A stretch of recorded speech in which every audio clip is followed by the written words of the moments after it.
Hello, it's me again. Là, je sais pas pourquoi j'ai fait ça. J'ai mélangé deux chansons qui n'ont totalement rien à voir. Du coup, je vous laisse petit jeu.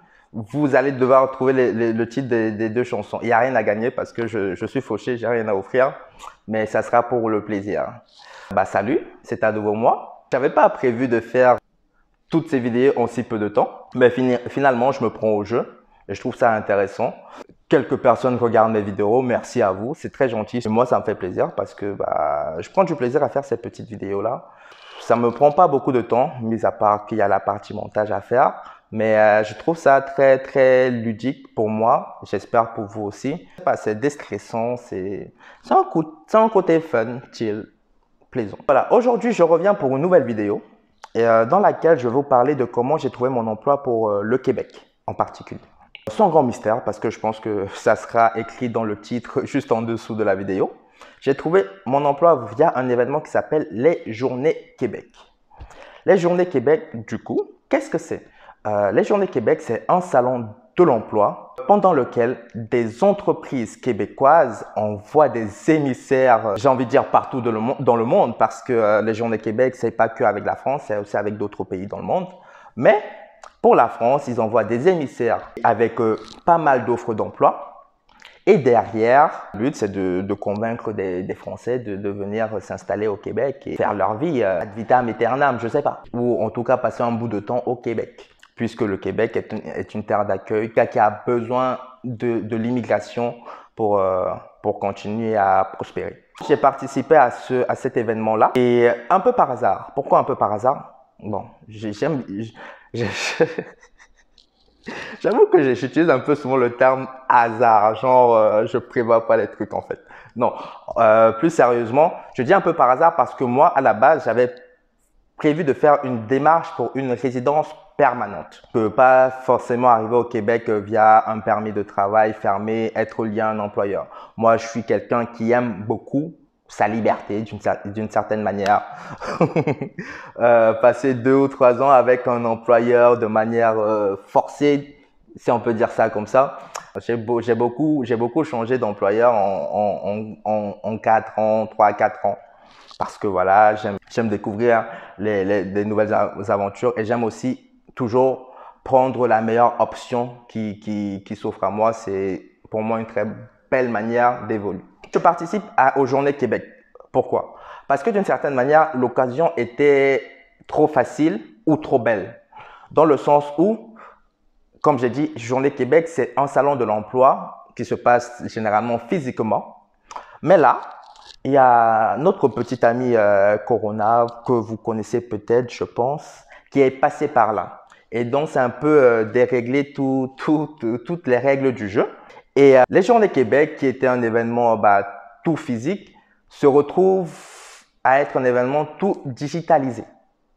C'est-à-dire qu'avant, les Journées Québec avaient lieu à Paris. Si tu habitais à Lyon, tu devais prendre le train pour participer à l'événement, à Nantes, associé à cela. Et moi, à l'époque, j'étais à Nantes. Et clairement, si les Journées Québec avaient lieu de manière physique, j'y aurais pas participé parce que j'avais pas juste prendre un train pour chercher du taf, même si c'était au Québec. Mais tout est digitalisé. Donc, ce qui se passe, c'est que je peux tout faire de mon salon. Postuler pour des offres d'emploi, puis passer les entretiens qui venaient derrière. J'ai pas eu besoin de bouger. Donc, je me suis dit, en fait, même si je ne trouve pas de travail avec cet événement-là, me permettre de voir à quoi le marché du travail au Québec ressemble, à quoi les offres d'emploi ressemblent, à quel salaire je peux prétendre, à quels avantages, le temps de travail, les outils demandés. Ce qui se passe en fait, c'est que, comme je vous ai dit dans ma vidéo précédente, moi je suis analyste en assurance qualité ou consultant en assurance qualité.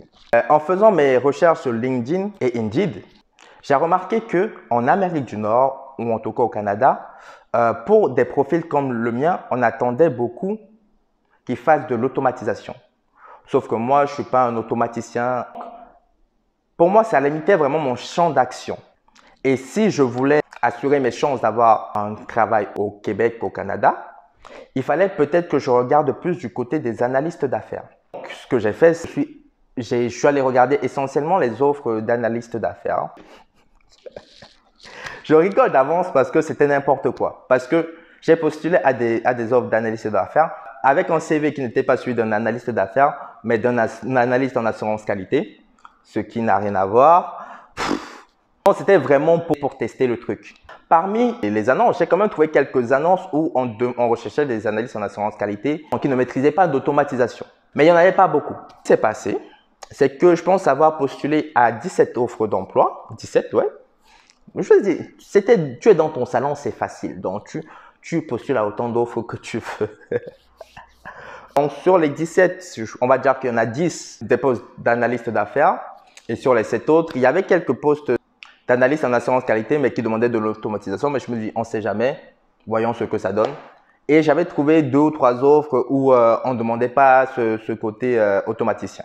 Ce qui se passe, c'est que, sans surprise, tous les postes d'analyse d'affaires auxquels j'avais postulé, mes candidatures n'ont pas été retenues, ce qui est normal. Sur les offres où on cherchait des automaticiens, forcément, j'avais aucune expérience en automatisation, donc ça ne matchait pas non plus. Les 2 offres qui m'ont retenu, en fait, il y en a une, c'était une petite agence de recrutement qui venait de se lancer. Je pense qu'ils étaient 2 dans la boîte et en gros, eux, leur taf, c'est en fait trouver des profils pour les placer sur des clients finaux. Sauf que moi, je trouve que c'est très compliqué de faire ça à l'international. C'est-à-dire que tu as une entreprise qui vient te voir, qui te dit à l'instant T, j'ai besoin d'un tel profil. Toi, tu participes aux Journées Québec. Les Journées Québec, ça peut prendre des mois pour trouver quelqu'un. Tu vois, il y a quelque chose qui ne matche pas. Donc, j'ai passé un entretien avec ceux-là. Ça s'est bien passé. Mais on a parlé, je savais que non. Il y a un truc qui clochait. Ils n'allaient pas pouvoir me trouver ce qu'il me fallait. J'avais un autre entretien avec une autre entreprise. C'est là déjà une taille plus conséquente.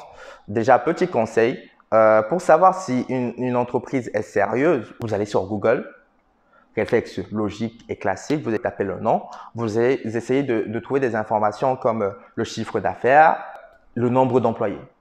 Vraiment, c'est les 2 informations importantes à trouver. Chiffre d'affaires, nombre d'employés.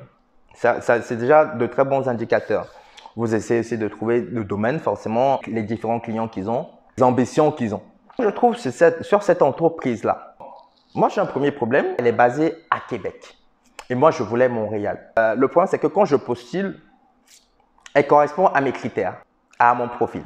Même si je ne suis pas chaud à l'époque à l'idée de m'installer à Québec, je postule et je me dis, bon, au pire, j'ai rien à perdre, au pire, ça ne marche pas, voilà quoi.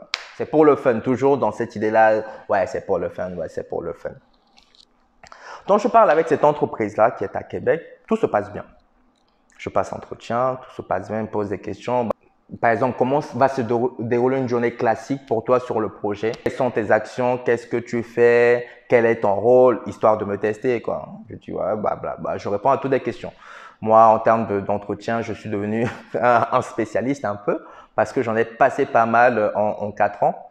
Et donc, je sais à peu près ce qu'il faut dire, ce qu'il ne faut pas dire, le comportement qu'on attend de moi. Bref, sans me jeter de fleurs, je sais me vendre. Ouais, ma gueule, ouais. L'entretien se passe bien, voire un peu trop bien. Parce que derrière, j'ai une proposition d'embauche. Et là,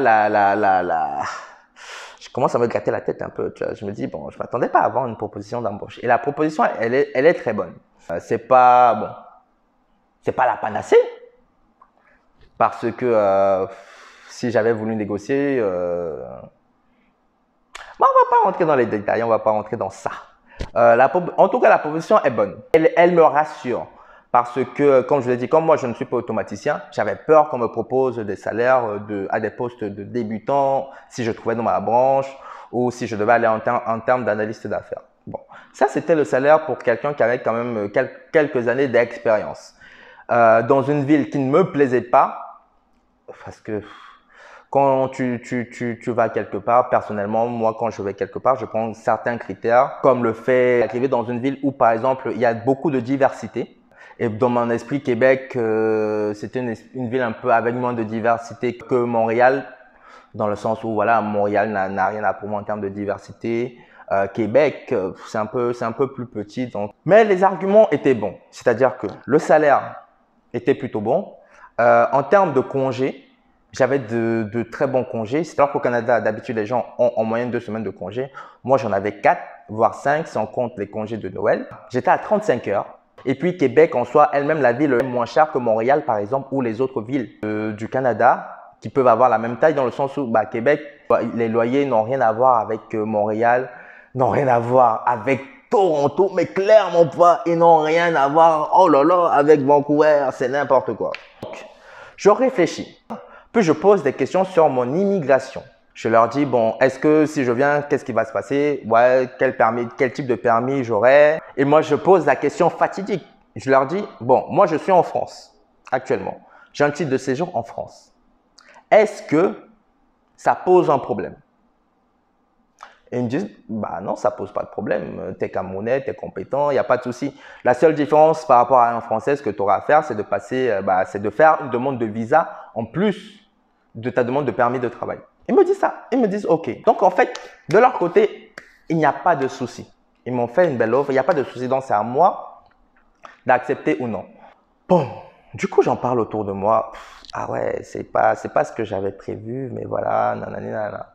Ou c'est pas ce qu'on avait prévu en famille. Finalement, j'arrive à convaincre tout le monde. Et l'idée de s'installer à Québec vient comme ça, quoi. Je passe l'entretien début décembre. Donc, j'ai du temps ils me laissent du temps pour répondre. Puisque eux, tout le long de décembre, ils seront en processus de recrutement. Et ensuite, à la fin du mois de décembre, il y a les congés de Noël. Puis, donc, en gros, ça me laisse jusqu'à la rentrée pour répondre. Tout ça là, ça se passe entre novembre et décembre 2021. Je pourrais donner ma réponse en janvier 2022. Donc, ça me laisse le temps de la réflexion. De mon côté, je me dis, bon, j'avais un projet, avoir ma résidence permanente, même si ça me prenait 2 ans. 2 ans, ça ne me dérangeait pas d'attendre 2 ans pour l'avoir. M'installer à Montréal et trouver un emploi une fois que je suis à Montréal. Non, c'était pas ça le projet. Je raconte n'importe quoi. Le projet, c'était d'obtenir la résidence permanente via entrée express. C'était ça le projet. Sauf que obtenir la résidence via entrée express, ça me posait un souci parce que ça me faisait m'installer hors du Québec. Après, moi, je n'ai pas de problème à m'installer hors du Québec. Parler anglais, ça ne me dérange pas. Travailler en anglais, ça ne me dérange pas. Ce qui me dérange surtout, en Ontario et autres, parce que je parle de l'Ontario, parce que, non, je suis désolé, hein, je ne vais pas aller m'installer dans des coins comme l'Alberta, Nouveau-Brunswick. Non, désolé, c'est pas sexy. Non, ça, c'est pas sexy, tu vois. Donc, mais l'Ontario, c'est cher. Et je voulais pas vraiment aller vivre en Ontario. Toronto, c'est fun, c'est cool. Mais frère, les prix de Toronto, mon ami, c'est pas la blague. Non, il faut faire doucement, c'est pas la blague. Ouais, mon projet, c'était vraiment de faire un mix des meilleurs des mondes et de m'installer à Montréal. Montréal, tu as la diversité et les loyers ne sont pas trop chers. Et tu peux vivre en famille, voilà, tout ça, tranquillement. Mais là, on me propose Québec. Ce n'est pas vraiment mon projet. Mais sauf que moi, j'ai une philosophie. C'est-à-dire que même si tu as un projet en tête, si on te donne l'opportunité d'y accéder par un trou de souris, la petite porte, la fenêtre, passe d'abord par là. Passe d'abord par là et tu verras après. Donc, c'est ce que je choisis de faire.